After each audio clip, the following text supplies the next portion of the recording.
All right, they call it the Nerd Prom. It is the Oscars of Washington, D.C. It is all taking place right now. The annual White House Correspondents' Dinner. Thousands of people packed in the room at the Washington Hilton waiting to hear from the president and from SNL superstar Cecily Strong. Let's go down to the red carpet. My friends Brianna Keeler, Peter Hamby there, also joined by Jon Favreau, who was the top speechwriter for the president. And, John, I know this is a fun night, a light night, but I do want to ask you a more serious question on this front. In terms of the control that this administration has had really over the message because of their use of social media. So much has been put out on social media, right? The BuzzFeed video, we just saw the president shooting hoops, making every one. Another video put out by the White House. And it's angered a lot of White House correspondents who feel like they haven't gotten their questions answered. How do you think this administration has walked that line now that you're not part of it anymore?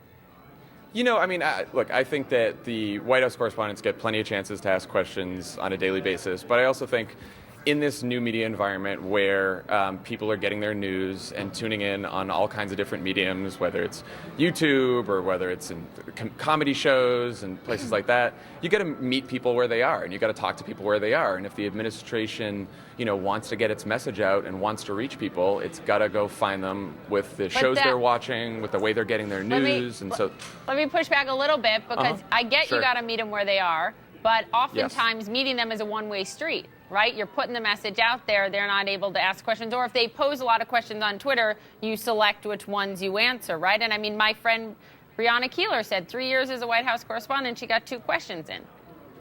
I think the correspondents get plenty of questions. I think the president takes questions from reporters constantly, and the White House has to answer questions from reporters constantly. And look, I also think when the president does the Daily Show, when the president does the Tonight Show, he gets questions from the hosts that are substantive. He's talking with the American people. He's answering questions just like he would from the journalists, and the questions are very similar.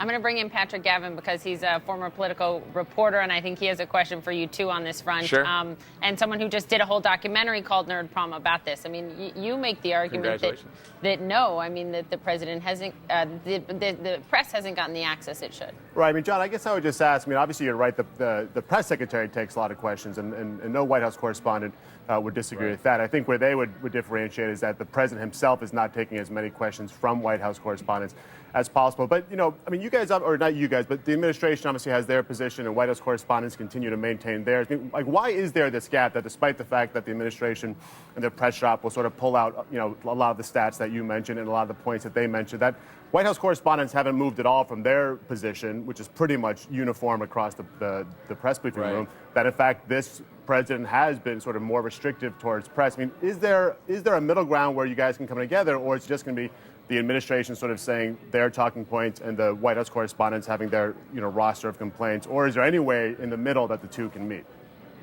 I mean, look, I think if you're a reporter and you're doing your job, you're trying to get more access. That's what reporters are always going to do. So no matter how much access they get, they're always going to want to get more. They're always going to want to ask more questions. That's great. That's their job. But I think that the White House always makes sure that, the president gives press conferences. I just saw him give one recently where, and then a reporter will stand up and ask, 4 or 5 part questions, and the president will have to answer it. And I think he takes plenty of questions. And go ahead. Hey, John, I wanted to ask you this question because I like in reading all about you, I'm so fascinated by the fact that you were 27 when you took this job being the top speechwriter for the president, and frankly, having to make the decision eventually to leave. I mean, he didn't want you to leave. I think you were on Air Force One or something, and he sensed that you were ready to go be a screenwriter and go to Hollywood and do that. And I just wonder, for you, if you can take us a little bit inside the mind of the president on a night like tonight. I know he's very involved in his speeches oftentimes. He always wants to be self-deprecating. Does he get nervous? What is he doing right now preparing? He doesn't get nervous for these. He actually really likes delivering jokes. He's got great comedic timing, as you guys have seen over the last couple of years.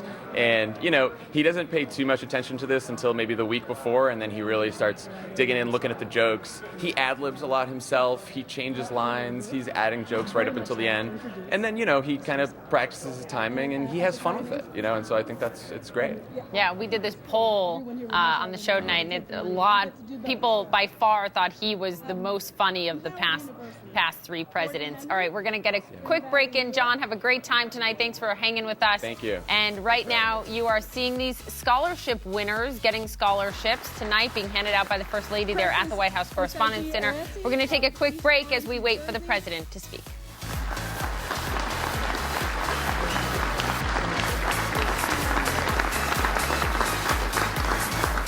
And Brandon.